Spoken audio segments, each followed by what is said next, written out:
महाराष्ट्र चुनाव नॉमिनेशन पूरा, भाजपा 148, कांग्रेस 102 प्रत्याशी, लेकिन दोनों गठबंधन में सीट बंटवारा साफ नहीं। कई सीटों पर सहयोगी पार्टियां आमने सामने। महाराष्ट्र विधानसभा चुनाव के लिए नॉमिनेशन की समय सीमा खत्म होने के बाद भी महायुति और महाविकास अघाड़ी की सीट बंटवारे का फार्मूला नहीं बताया है। हालांकि महायुति में 148 उम्मीदवारों के साथ भाजपा और एबी में 102 के साथ कांग्रेस सबसे बड़ी पार्टी है। 2 मिनट लेट हुए पूर्व मंत्री नहीं भर पाए पर्चा, टिकट को लेकर छोड़ी थी कांग्रेस। असीन अहमद ने बताया कि उन्हें रोड बंद होने, वाहन की परेशानी, सुरक्षा प्रोटोकॉल और ऐन मौके पर दस्तावेजों के काम समेत कई परेशानियों का सामना किया है। उन्होंने इस दौरान घुटने में चोट की भी बात कही है।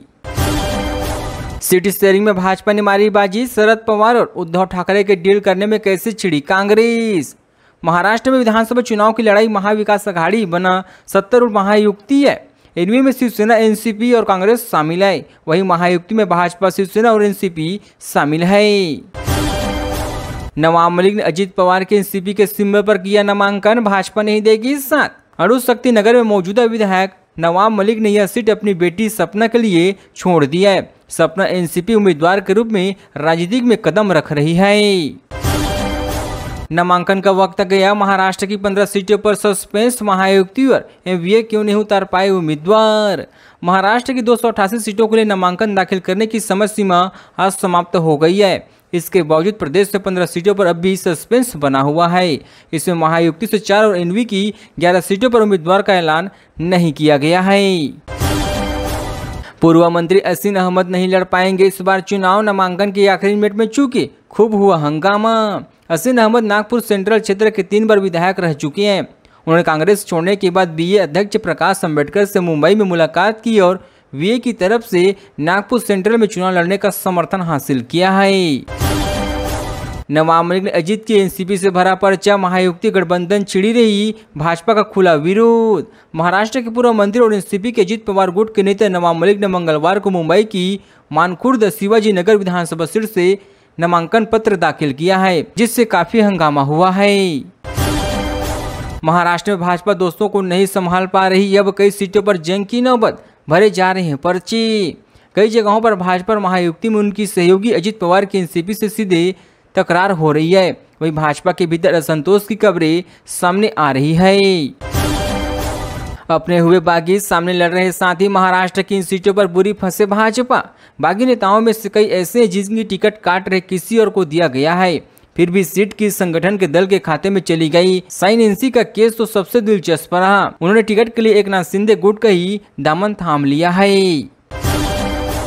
हरियाणा जैसा होगा महाराष्ट्र का हाल, कांग्रेस छोड़कर गए मुस्लिम नेता ने खूब सुनाया। इंटरव्यू के दौरान पूर्व मंत्री अनीस अहमद ने सवाल किया गया कि मुसलमान अब किसको वोट देंगे। इस पर उन्होंने कहा कि मुस्लिम और दलित कांग्रेस से दूर हो गई हैं। उन्होंने कहा कि वे तीसरे मोर्चे के लिए मतदान करेंगे। बीबीए नेता ने कहा कि हमें हल्के में नहीं लिया जाए।